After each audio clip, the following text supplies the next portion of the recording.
Hello, everybody, and welcome back to another episode of the Real Cinema Podcast. That is real with two E's. The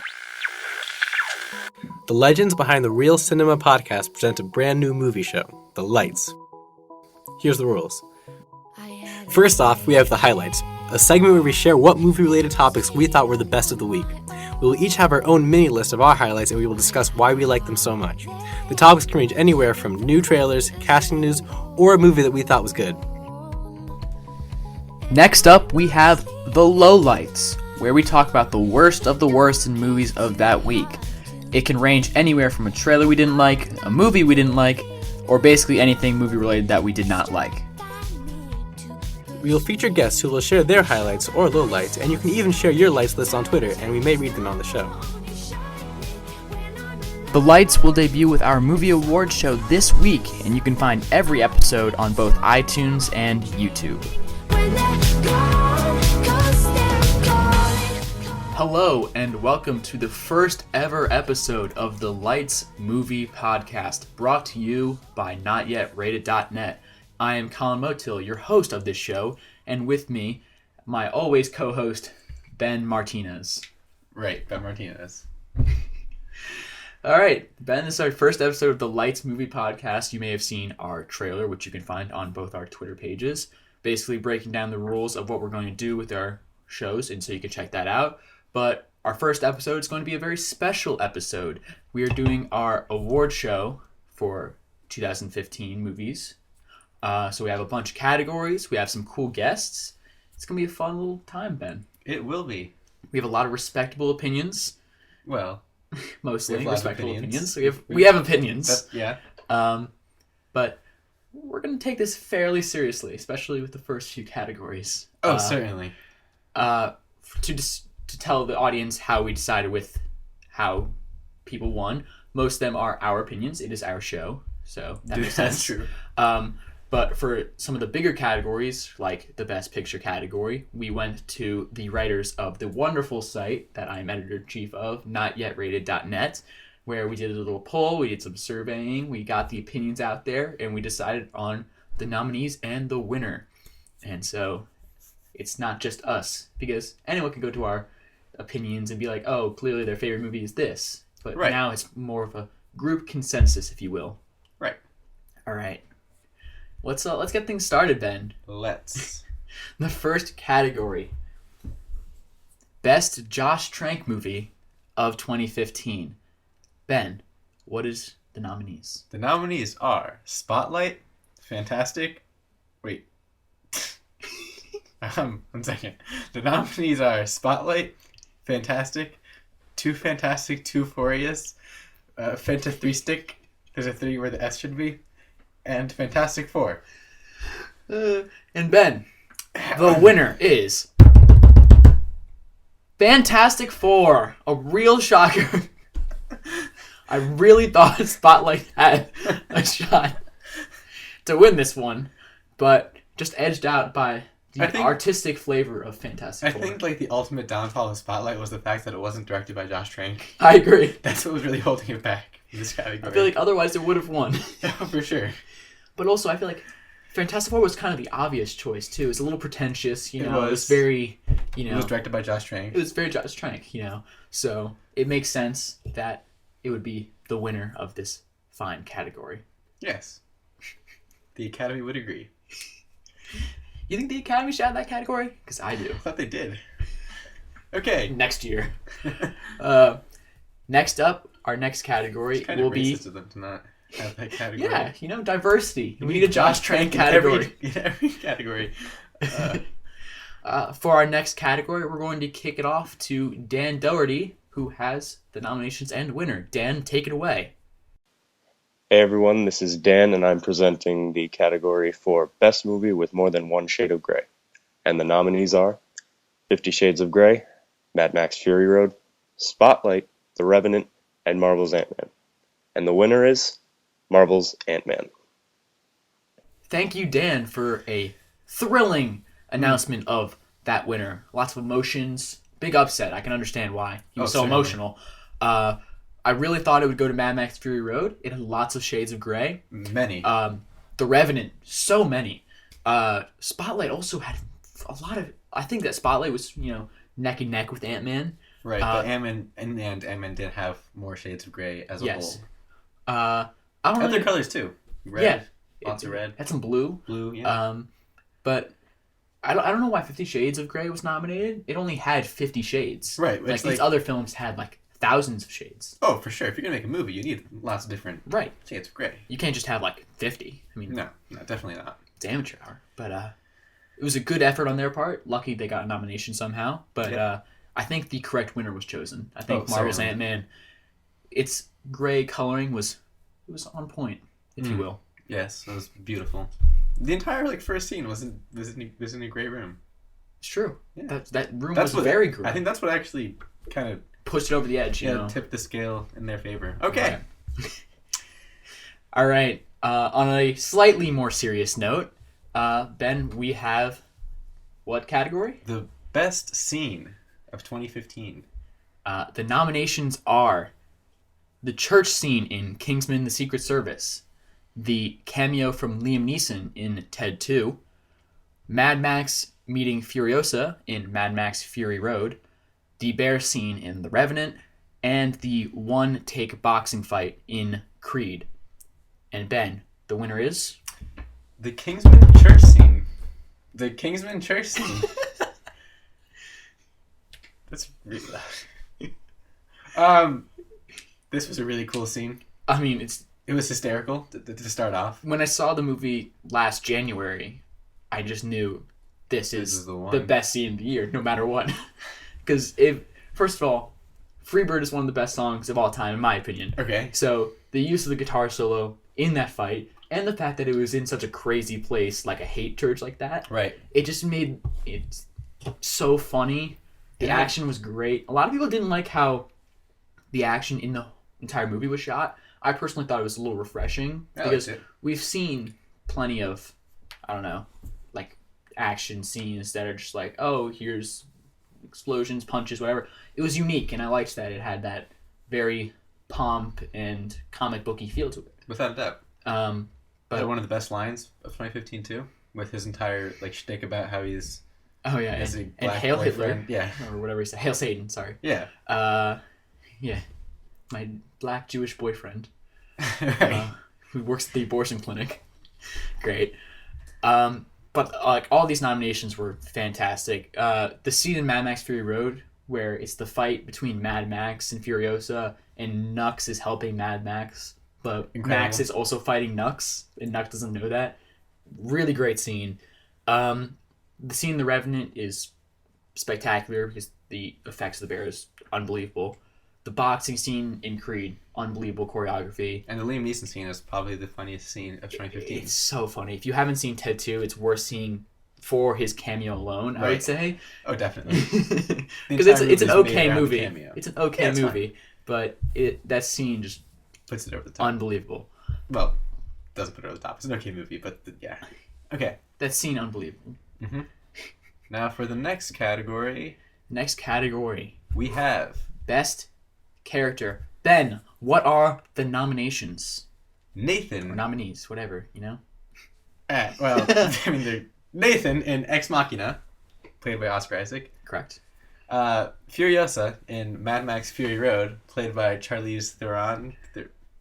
Kylo Ren in Star Wars: Force Awakens, played by Adam Driver, and Mark Watney in The Martian, played by Matt Damon. Matt Damon. I was gonna say Ben Affleck. They're They're interchangeable. yeah, they're buds. And then Luis, I'm sorry, Luis in Ant-Man, played by Michael Pena. played by Michael Pena. Ben, the winner is Obviously, Nathan from Ex Machina, played by Oscar Isaac. without a doubt, Such a cool character. so cool. Like, he's kind of a villain, kind of the antagonist, let's put it that way. He's the antagonist for sure. Yes. But then, he's actually kind But, of good. I just want to, have a non-alcoholic beverage with him, you know? I know. And then I want to work out with him the next morning. Exactly. I mean, he would have an alcoholic beverage. And but, then get super drunk and then work out the Exactly. next morning. I think he's super complicated as a character. Really interesting. He had layers, like an onion. Definitely. And as far as smart nerd guys go, he was very different. He wasn't Jesse Eisenberg. Right. He wasn't very, fast-talking. No. You know, he wasn't like a weird kind of guy. He's like a really cool inventor. Yeah. He was like a cool like West Coast kind of chill dude. Yeah. Which is something we don't really see from that kind of character. Definitely not. And just in he general, like awesome. he did look awesome. Dope but like beard. throughout the movie, his character just gets cooler and cooler. While you're supposed to hate him more and more, yet he's still cool. Right. And then like in the end, it turns out he's actually like. That's spoilers. Right. It's almost like he's kind of good in a way. Right. Like he's not bad, but he's not good. You know, he's like Right. he walks the line. Right. Like Which kind is of pretty cool. very, very cool. I'd love that character. He's definitely the best character of the year. Yes, I agree. Great nominations though. Oh, fantastic all around. Damn. All right, for our next category, we're going to kick it over to CabooseXBL, who has the category of Best Trailer. Take it away, Aaron. Hey, what's up, you guys? It's CabooseXBL here, proud to be presenting an award on the Lights Award Show. So, my category is for the Best Trailer, and here are the nominees. Batman v Superman, Dawn of Justice. Star Wars, The Force Awakens, The Revenant, Hail Caesar, and last but certainly not least, Macbeth. And the winner is Star Wars, The Force Awakens. Don't think there was much arguing that. It was definitely the best trailer of 2015. Sending it back over to you guys. Thank you everyone for having me on the Lights Award Show. And thank you, Caboose. It's kind of weird how he hailed Caesar right in the middle of that. We didn't even nominate that movie. Just put, okay. He's just a really big fan. Yeah, you know? I mean, Caesar, he was important. Caesar was a good guy. I guess so. There is an exclamation point, so he did emphasize. That's true. Yeah. That was good. But yeah, this winner is fairly obvious, but I mean, obvious is sometimes true. So Star Wars Force Awakens, obviously the best trailer. I mean, people cried. Oh, yeah. I cried. I mean, a lot of that was it was Star Wars, you have to admit. But that doesn't mean it's not the best trailer. No, it was still fantastic. It was incredible. If you're not a Star Wars fan, then maybe it would be the best trailer. Right, but I mean, like, everyone is. Yeah, so... I'm glad Macbeth got a nomination, because very Really cool underrated. Surprised it didn't get any Oscar consideration for any category, because cinematography was insane. And just the direction was fantastic, too. Batman v Superman, I feel like, was a close runner-up.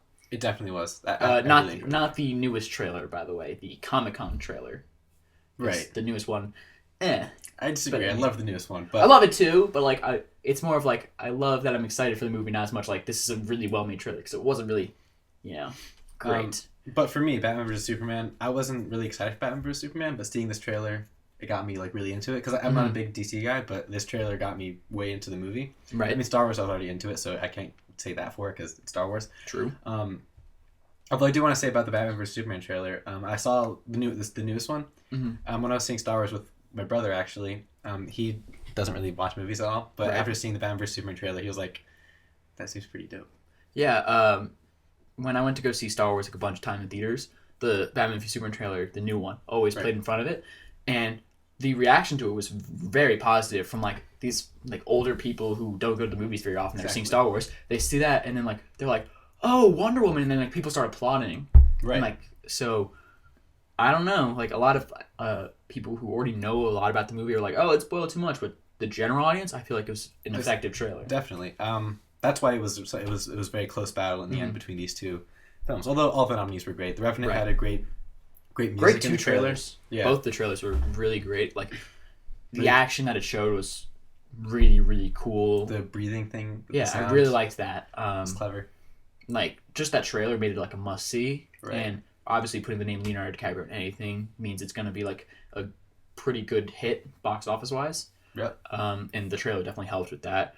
And Hail Caesar, all That jokes hasn't aside, come out yet. it has not come out yet. Right. But the trailer did come out in 2015. That's why we're considering it. For those who didn't understand that, and it looks fantastic. We know nothing, like about like the future, whatever that is. It's very mysterious, and it comes out very soon, and I'm very excited to see it. It's one of my most anticipated of this year. And then actually, just side note, I saw Finest Hours last night, and before it was a trailer for one of those like little kid dies and goes to heaven movies. Oh and god, comes it back. looks so bad, dude. What do you know what it's called? It's the one with Ben Affleck's ex-wife. Yeah. Well, whatever it's called. Yeah, Jennifer Gardner. That was the worst trailer I've ever seen. Like, It's the worst trailer I've ever seen. Every single major plot point of the entire movie. And like, I'm like, and they're not even good plot points. It was horrible. That's a low light, by the way.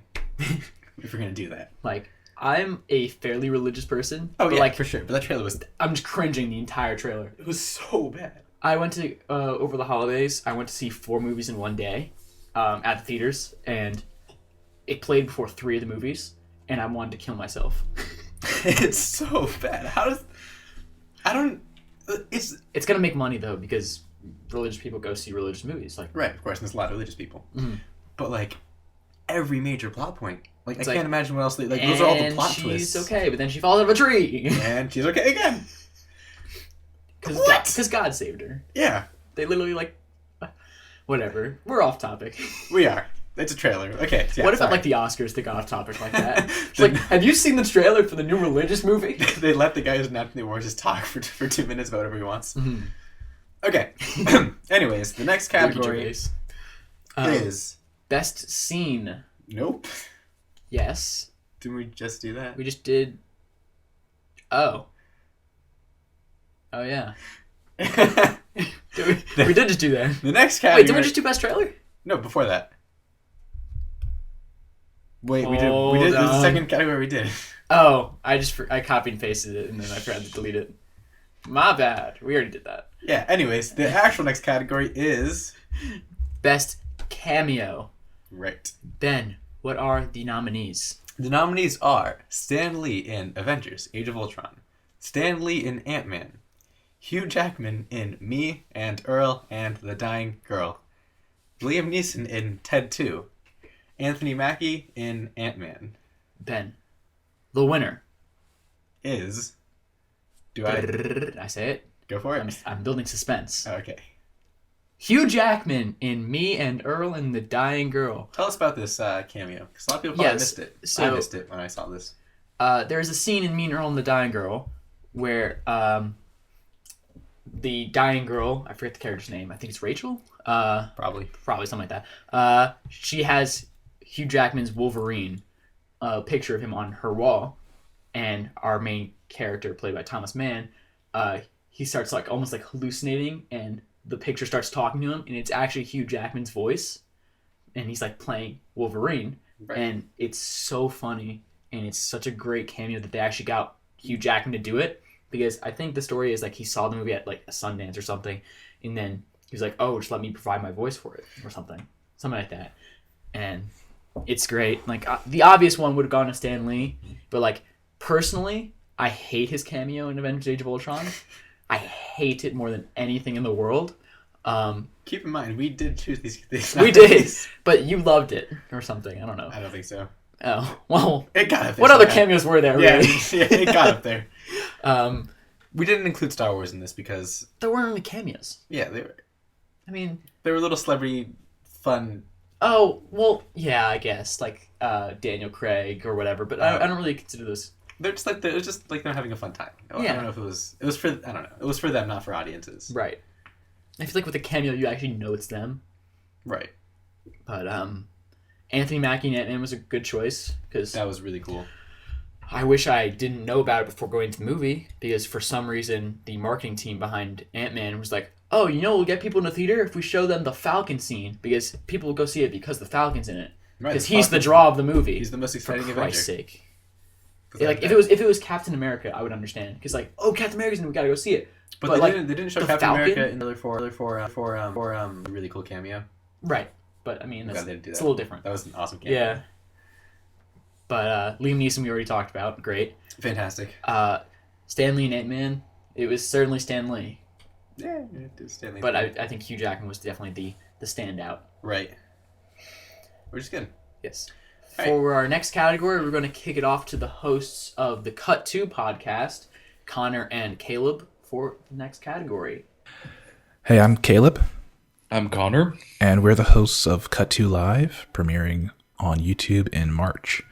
And we are here to present the award for Best Comic Book Movie, because fuck you. The nominees are Avengers: Age of Ultron, Ant-Man, Fantastic Four, Kingsman: The Secret Service, Fantastic Four Director's Cut, and the award goes to Kingsman: The Secret Service. Thanks, guys. For the record, the category actually is called Best Comic Book Movie, because fuck you. That wasn't... That's the actual name of the category, because, just screw you, man. Who? Just everybody. Oh, okay. Yeah. Makes sense. Yeah, I get that.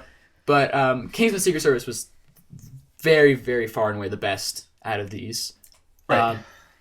I know you love Avengers: Age of love Age of Ultron. Ultron. I was actually rewatching it on TV today, and it gets worse and worse every single time I watch it, which I hate because I want to love it, and I love the first Avengers. Like, it's not just my favorite comic book movie of all time; it's one of my favorite movies in general.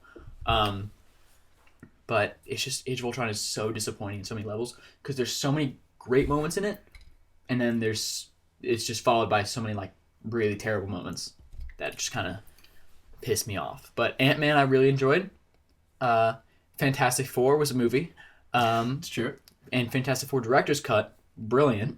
I mean, Josh Trank personally sent it to us to view so we could have it nominated. It was a screener, but the public will never see it. But that's reality, though. Yeah. But Kingsman: Secret Service, not just the best comic book movie of the year, but one of my Best movies of personal the year. favorite movies. Maybe not one of the best movies, But a lot of fun. Yeah. I loved Age of Ultron. Like, I loved it. It's hard for me to rationalize that love, though, because I think a lot of it just, I love the characters they brought in. Just because of them as characters, not necessarily within the movie, but on their own, too. Mm-hmm. Ant-Man was great. Fantastic Four... It had moments. Yeah, it had its moments. But it's, for the by most and part, large, not great. No, Yeah. definitely To a put it lightly. huge disappointment.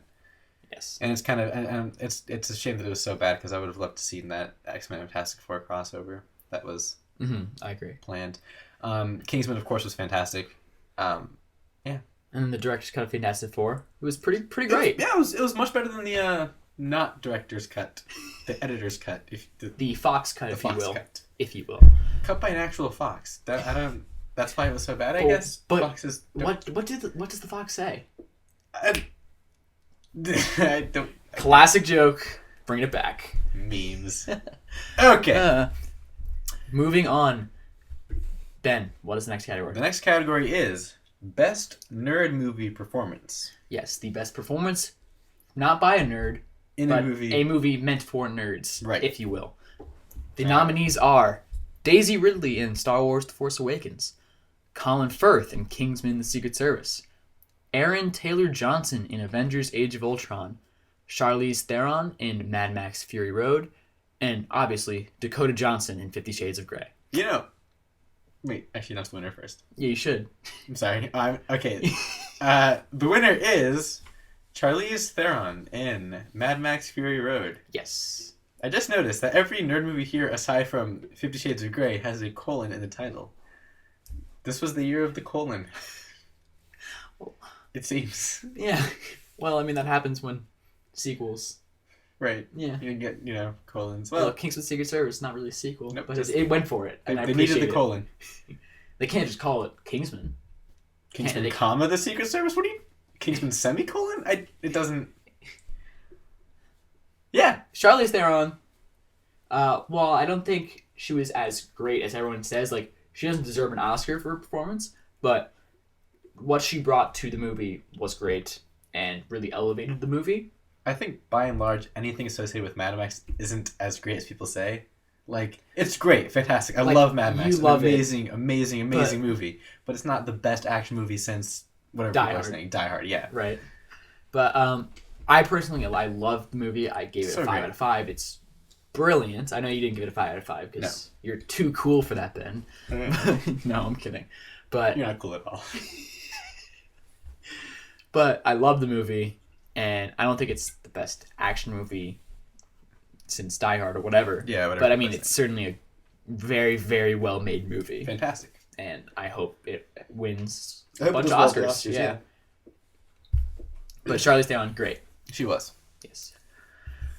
All right, for the next category, that is Best Director, we're going to go and send it over to JD from the InsessionFilm podcast to announce the nominees and the winner. Take it on, JD. This is JD Duran from the InsessionFilm podcast, and I am here to present the award for Best Director for 2015. And the nominees are J.J. Abrams for Star Wars The Force Awakens, Ridley Scott for The Martian, Alex Garland for Ex Machina, George Miller for Mad Max Fury Road, and Ryan Coogler for Creed. A great group of directors there. And the winner is George Miller for Mad Max Fury Road.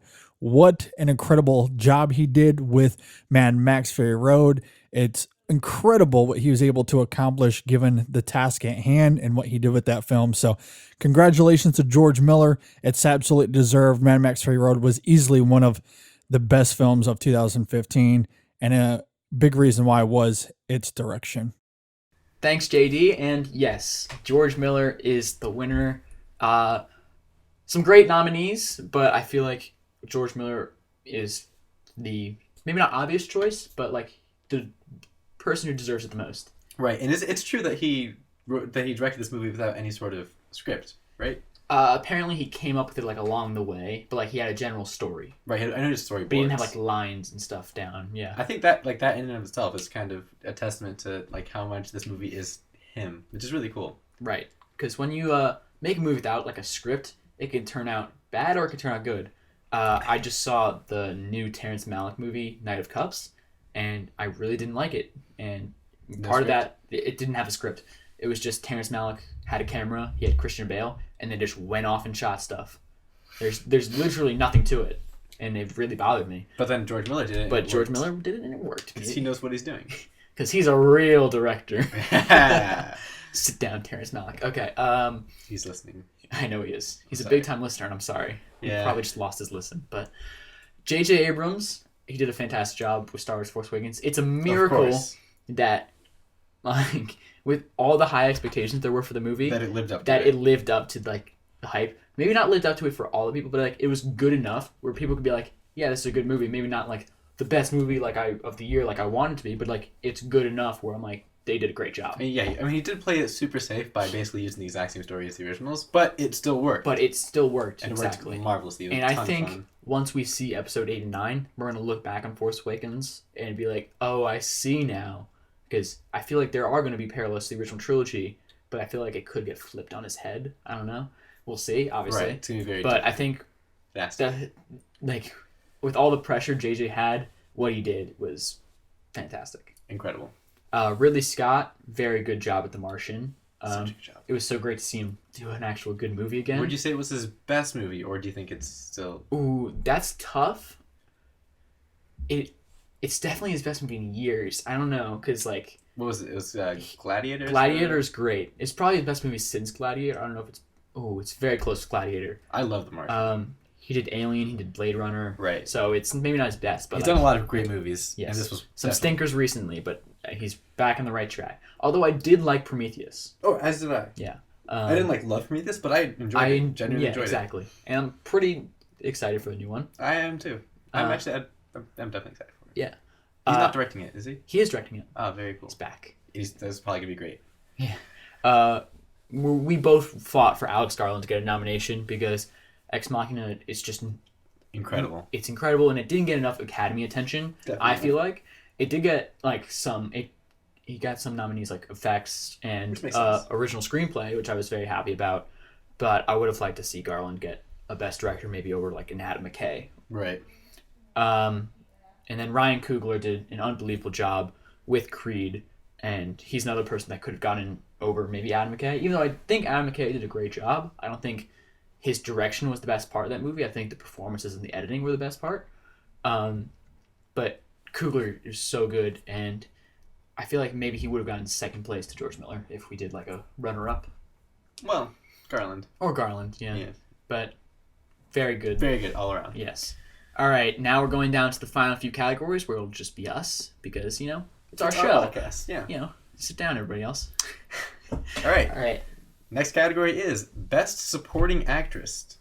And the nominees are Rachel McAdams in Spotlight, Alicia Vikander in Ex Machina, Jennifer Jason Leigh in The Hateful Eight, Kate Winslet in Steve Jobs, and Tessa Thompson in Creed.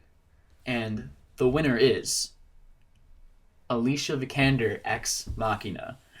Alicia Vikander is nominated for an supporting actress at the Oscars, but she's nominated for The Danish Girl, not Ex Machina, which personally I think is kind of stupid because she's better in Ex Machina than Danish Girl, although she is great in Danish Girl.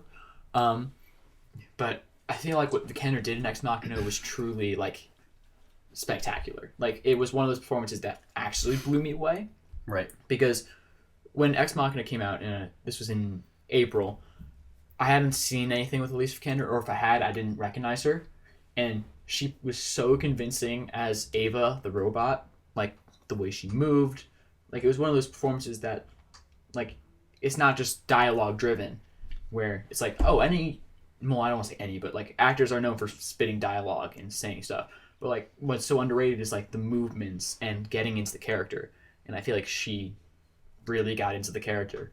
Right, and she was definitely a very complicated character, like same as Oscar Isaac's character in the same movie. I feel like she was sort of like they both have like a sort of transformation, the two characters, Yes, in terms of like definitely. Like their role You in the movie. think what's going on, but then you don't. Right, they kind of flip, and that works really well for both of them. I thought that she played off so well. She was great as a robot. That's definitely like a hard role to play, to right, because be you a robot, could but be human. Like she was. You don't want to be like, I am a robot. Just do the robot.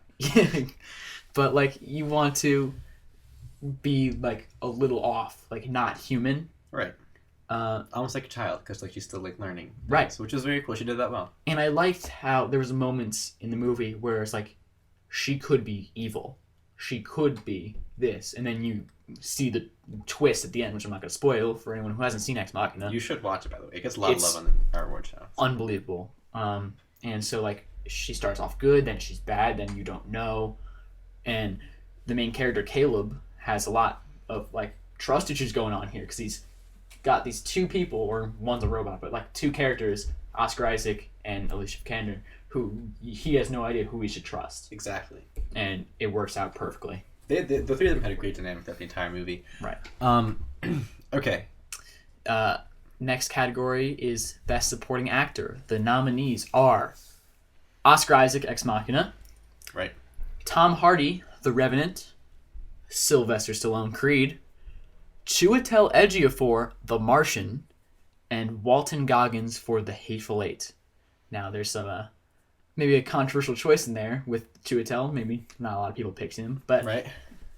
He was really cool. But can he win? Ben, who is the winner? Walton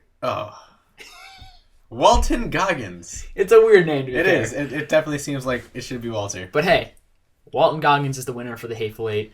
We're not going to spoil The Hateful Eight because it's very recent. Right. But I really enjoyed his performance a lot because at first he comes off a little cheesy and over the top. Which is the point, I think. But like then as it progresses, you understand his character more and you see how, like, despite all these trust issues with all these other characters, he's like the one good guy almost. Like he has pure intentions for a guy who's not the best guy. Definitely. You know? And I think it's a shame that he didn't get any consideration for an Academy Award because, like, even a nomination or anything, because he was amazing.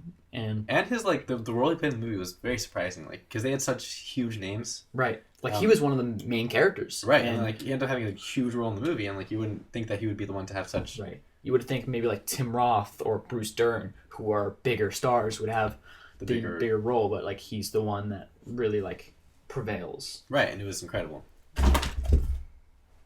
He was really good. But Chiwetel Ejiofor, like you mentioned before, he's great in The Martian. He was great. He plays a really good. He's the head of NASA, right? No. Jeff Daniels is, but he's the head of the special Ares program. Right. And he's really, really good in it. And I feel like a lot of people are like, "Oh, Jeff Daniels is a really great supporting actor," and I'm like, I feel like Chiwetel Ejiofor was one of the best performances in it. Right. Jeff Daniels was great too. He was great, but I think Edgeworth was better. It's like he just edged him out a little bit. Yeah. Edgy. Okay. Anyways, Oscar Isaac, we talked plenty about and how brilliant he is. Sylvester Stallone, you still have not seen Creed. I still have not seen Creed, but I also haven't seen Rocky 4 or any. You don't really need to see Rocky 4. I mean, you know what happens for the most part. Like, oh, Apollo Creed dies, whatever. Right. But Sylvester Stallone, the fact that he's that good playing that character again is insane. And so I really hope he wins the Oscar, because that'd be like full circle. Like, he was nominated for an Oscar for Rocky 1. Now he's nominated again. Like, I hope he wins. I'm rooting for him. That'd be really cool. Personally, we obviously thought Goggins was better, but of course, Stallone was still very good. And Tom Hardy, I'm so glad he got an Oscar nomination as well, because throughout all the other awards, like the Golden Globes or whatever, he didn't really get a lot of attention. That's because it was all being just... It was all the Leo show. Right. You know? And personally, I think Tom Hardy was actually better than Leo in the movie. It's just because Leonardo DiCaprio, and everyone wants him to win his, finally get his Oscar and everything. Right. That's why he's getting all the attention over Tom Hardy. And I think Tom Hardy actually has a shot to win the Oscar, although I do think it will go to Stallone. Really? Yeah. Oh, you don't think... Oh, yeah. I'm sorry. I was mixing up with the main actor. Right. Yeah. Supporting actor. All right, so we're getting down to our last few categories. Now when we announce the nominations, we're going to alternate, so make it more dramatic. Okay. So, the best astronauts. Best astronauts. Mark Watney, The Martian. And not much else. Okay, best actress. The nominees are Brie Larson in The Room. It's not The Room, it's Room.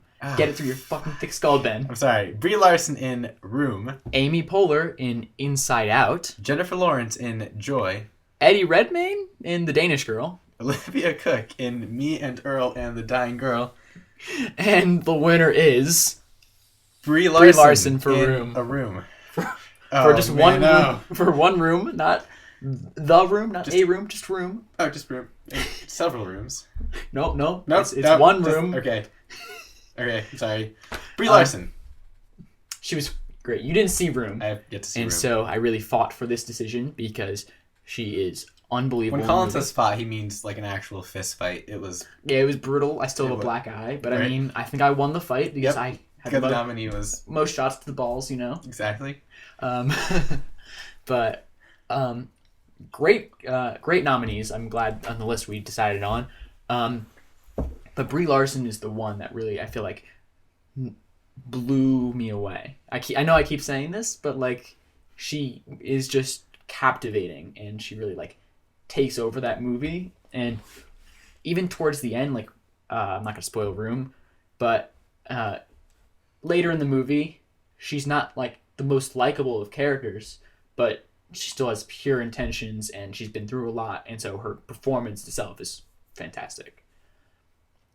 Ben, of the movies you've seen, Me and Earl and the Dying Girl, that's it, right? Yeah, on this list. But Olivia Cook, I really liked her performance. You really liked her performance, and so we thought we'd give her a nomination. Yeah, it was really between her and Larson for us. Definitely.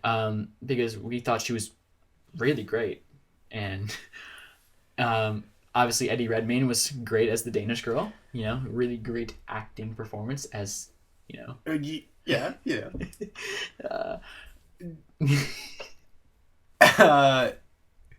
Jennifer Lawrence was really good in Joy, although a lot of people don't like Joy. I liked it, didn't love it, but I thought her performance was really, really great. And then Amy Poehler, which is a little outside choice for Inside Out. But I thought she brought something to that movie, which that character could have been so annoying, because everyone knows that person that's like happy all the time and they just piss you off so much. It's like, stop being that happy. Right. But the character's obviously named Joy, so she needs to be that happy. And Amy Poehler was really the perfect choice to play it, because she wasn't annoying, but she was happy all the time. I wish that there was almost like a way she could get an Oscar nomination, although I guess there isn't. It's like no one's gonna get a Best Actress for a voiceover.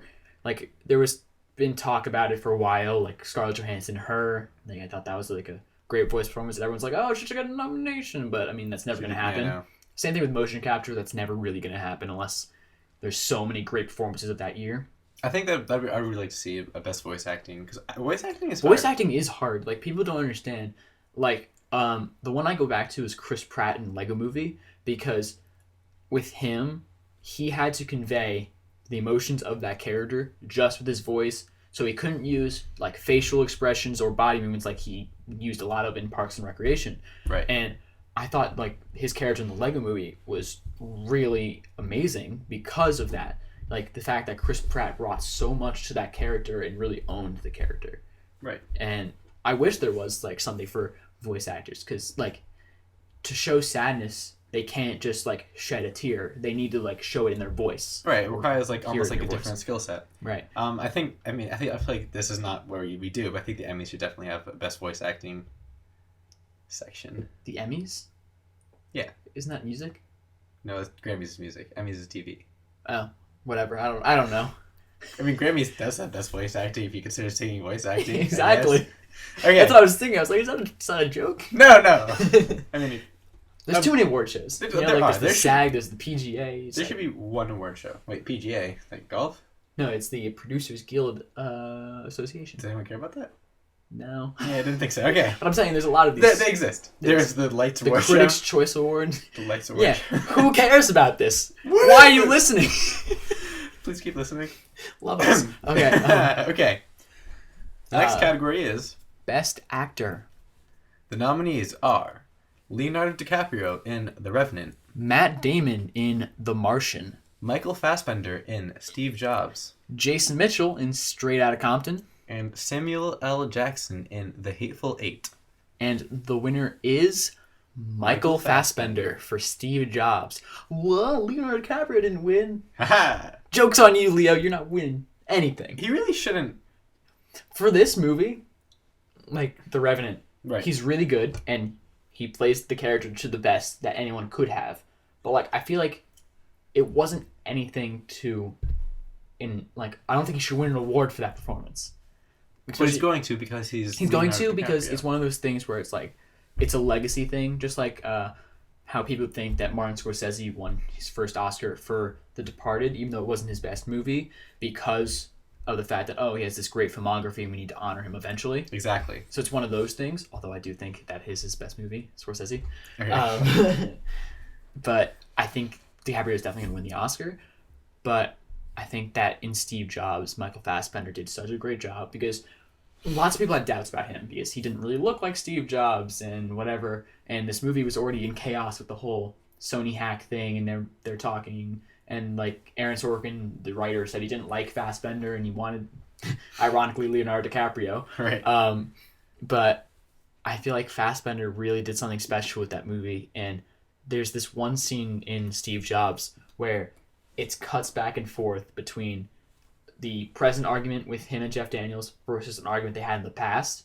And it's done so well. And the two actors just spitting Aaron Sorkin's dialogue at each other were unbelievable. And personally, I do think that Fassbender was better than DiCaprio, and hence why he won. Right.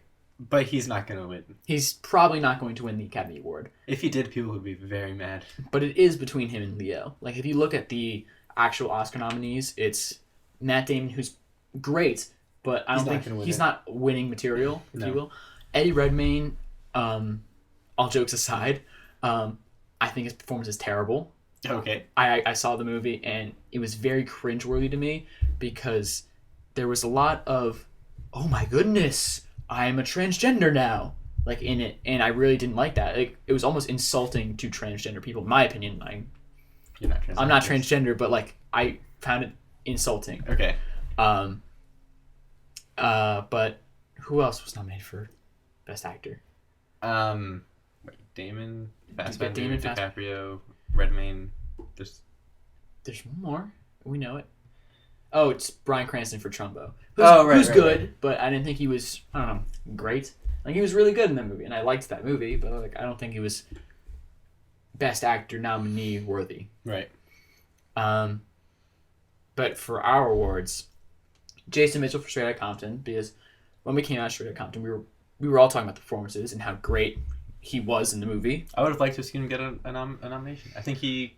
I would have liked to too. I think definitely over Eddie Redmayne. But I don't know. Like a lot of people are like the people that are really going out at the Oscars for Oscars so white or whatever. Like, oh, look at Jason Mitchell. Look at all these black people. It's like, I feel like a lot of them are just like, oh, there were black people in movies, so let's put them in this. But like with Jason Mitchell, I think he actually did deserve it. Right. I think Straight Outta Compton had some really great performances, especially I also liked O'Shea Jackson. O'Shea Jackson as Ice Cube. And I really liked the dude who played Dre. Like all three performances by the main three of the NWA were great.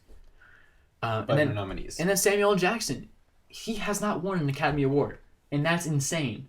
He's in so many movies. You'd think that like one of them he'd actually be good. No, but like if you look at Pulp Fiction, if you look at like all these great Samuel L. Jackson movies, it's criminal that he hasn't won an Academy Award. Without a doubt.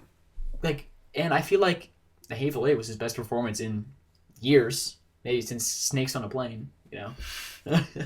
But I don't know. I really loved his performance. You really loved his performance. Of course. And so like I always love his performances. Good thing he got a nomination from us. All right, we got 2 more categories remaining. Right now we have Best Picture, that is Star Wars. The nominees are Star Wars, The Force Awakens. And the winner is Star Wars, The Force Awakens. Whoa! Big upset, I know. But I feel like it deserves it. It was a great film. It was... Of all the Star Wars The Force Awakens this year, I think it was definitely the best. It was definitely the best one. Star Wars The Force Awakens? A lot of people would think that Star Wars The Force Awakens is better than Star Wars The Force Awakens. But in reality... But I disagree. You disagree. It wasn't. Yes, it just wasn't for us. It just didn't... But Star Wars The Force Awakens was both our favorite movie of the year. Maybe not the best movie of the year. But it's Star Wars. But it's Star Wars, and it made me cry. It like hit me in all the right spots. When I watched it for the first time, I was shaking and I couldn't stop smiling during the opening crawl. Yeah, when I saw the Star Wars, I'm like, this is so weird. I'm seeing Star Wars in theaters. You're right, like a good Star Wars. Yeah. But like when the first line of the opening crawl comes up, Luke Skywalker has vanished. Oh, man. I'm just like smiling and I'm shaking. And I'm like holding onto the arm of the person next to me. And I'm like, Star Wars is back. So it's like no other movies this year have like struck a chord in me like that, where I'm just like freaking out because this movie is so good. It's the best movie franchise ever. And even though like not half anymore, but like, you know, well, forget it. The 4 Star Wars movies are fantastic. And the 4, all 4. Well, I like 3. I do like 3. I actually do like that one too. Okay, but so I mean, like like 5 Star Wars movies, and just discount. Well, let's just it's hard. No, because we can't get rid of those 2 and then have 3. that one. Actually, you probably could. I think the 3rd one actually works by itself. Yeah, probably. But I mean, okay. Yeah, you know, but either way, it's so great to be back in that universe now as like a whole. Right. I'm just so excited. I'm excited for Rogue One, although I'm a little, I don't know, I'm a little nervous about these anthology movies. Me too. Not really sure about that whole idea, but super excited for Rian Johnson directing Episode 8. I love Rian Johnson. I think that, like, we've talked about this before, but, like, this could be, like, what Empire is to A New Hope. Like, right. I feel like Rian Johnson is perfect for, like, making this universe dark, making it, like, just crazy. I mean, of course, I'm bummed I got moved back, but I'm just so excited for these to come out. I'm like yours that I'm worried about the anthology films. Some of them I really don't want to see. Rogue One I'm excited for. Right. But Han Solo, I don't want to see that happen. We didn't need that. He was such a great character, like, as Harrison Ford. Is such a great character. Colin. Because he's still alive. Colin. He survived the fall. What are you talking about? You know? The planet exploded, Colin. Luke Skywalker came in and saved the day. He was a Jedi all along, and he used the Force to save him. Or, this is an actual fan theory I read, is that... No, listen to this. We're spoiling Star Wars Force Awakens. I mean, everyone's seen it at this point. Yeah. You have that Kylo Ren is actually working for the Rebellion, or whatever they're called. The, I don't know. The New Rebellion, whatever they are. Or, I think they are called the Rebellion. Probably. Whatever. They're still the Rebellion. Sorry, and that Kylo Ren's actually working for them, and that Han Solo and Kylo Ren both knew that they were going to do that death, or, like, people think that either Han Solo, like, faked his death, or, like, he actually sacrificed himself, so that Kylo Ren could prove himself that he actually is evil to Snoke so he can get closer to Snoke so he could kill him. And then like the shot of Leia with like struggling because like the Force thing. Actually, she must have like heartburn or something from like Right. she earlier. Yeah. That makes sense. She realized that she left the stove on. I was like, oh no. I don't know, man. But like, it's an actual fan theory. But anyway. There's a lot of fan theories out there. That is the best picture that was Star Wars. Right. But now, the final category of the Lights Award Show on the first episode of The Lights. A movie podcast. A movie podcast brought to you by NotYetRated.net. The category is Best Picture That Isn't Star Wars. The nominees are The Martian, Ex Machina, Mad Max Fury Road, Inside Out, The Revenant, and the winner is The Martian. Ooh. We went to the writers of NotYetRated.net to discover this because I would have chose The Martian. You probably would have chose The Martian. But like, obviously, it could have been a coin flip for me between Martian, Ex Machina, Mad Max, and Inside Out because I gave all those 5 out of 5 stars. The Revenant I gave a 4.5, but The Revenant is also very good. Coins have 2 sides. No, you would need at least 2 coins. Well, I mean, probably 3. You could do like a bracket. Yeah, you could do 3 coins. It was a 3-coin flip. It's like the March Madness of coin flips, you know. But you can get like a 4-sided coin if you invent one. This sounds impossible. Not really. Like a dice with it's like a dice, yeah. But you can get rid of 2 sides. Oh, okay. That's for the other podcast anyway, that does this kind of thing. The Martian, great ensemble, great performances all around. Matt Damon particularly shines. Incredible script. Drew Goddard, who wrote the adapted screenplay from the book. Even the book. Brilliant. I haven't finished the book yet. I started reading it and it's actually pretty good. But Drew Goddard's adaptation was great because in the book there's a lot of exposition and a lot of like, and now Mark Watney does this, right? Because it's a book and like space. And so it's really cool how Goddard wrote it, where like Watney is talking to like the recordings, or he's like whatever, he's recording himself to the cameras, and he's talking to himself, and he's whatever, and it was pretty unique the stuff they did. Definitely. The intercutting between Earth and Mars, I thought was great. And spaceship, yeah. Like, it almost feels like we talked about this in our review, that there's 3 casts to this movie. There's the Castaway, there's Matt Damon, right, and then there's the Ares crew, which is the Jessica Chastain, the Michael Pena, there's Sebastian Stan, all those people. And then there's the Earth crew, which is Jeff Daniels, Chiwetel Ejiofor, all those people. Right. And they all shine. They're all great. So I think it's the best ensemble of the year. A lot of people are like, oh, Spotlight, but I think Martian was better. And it's just like, it's one of those movies, we also talked this in our review, that like, it's kind of what Tomorrowland should have been, where like, oh, it's uplifting and gives you hope for the future of humanity. And like what Tomorrowland, well, I don't not like Tomorrowland. I kind of like it. It fails in its third act, and it's kind of just like, and everyone's happy and we're all together. Ultimately, it fails at delivering its message. Right, like it doesn't really hit you where it should have. Well, The Martian, it hit me. Right. When the like, China with America scene. Right, like everything. Well, people always complain like, oh, no one died. It's too feel good. I feel like it works for this. Because like people don't need to die in every movie. And also, like, if like say Sebastian Stan died while rescuing Mark Watney, then what was the point? Exactly. It's like, okay, people don't need to die in every movie. Exactly. I think people should realize that. That's like, one of my criticisms. That doesn't make a good movie just because someone dies. It's one of my criticisms of The Walking Dead, is that like everyone's like, oh, it's the mid-season finale. Who's gonna die? It's like, why does someone need to die to create good drama? No. Yeah. I feel like it's like almost like a lazy storytelling technique. It's like, oh, and to create tension, we're going to kill off this character, whatever. Right. Sometimes you have to. Sometimes it works, but like you don't always have to necessarily make a good movie. Right. For the other nominees, we had Ex Machina, which we've talked about a lot this show because we both loved it. It's a really great original science fiction film, and one of the best in a while. Like, right. I would put it up there. We had Mad Max Fury Road, obviously one of the best action movies of recent years. Just Great performances all around. I thought one person that they don't talk about enough of is Nicholas Hoult as Nux. Yes, I thought incredible. He was really great. Great character too. Obviously Tom Hardy's awesome. Really well directed movie. Obviously, Inside Out.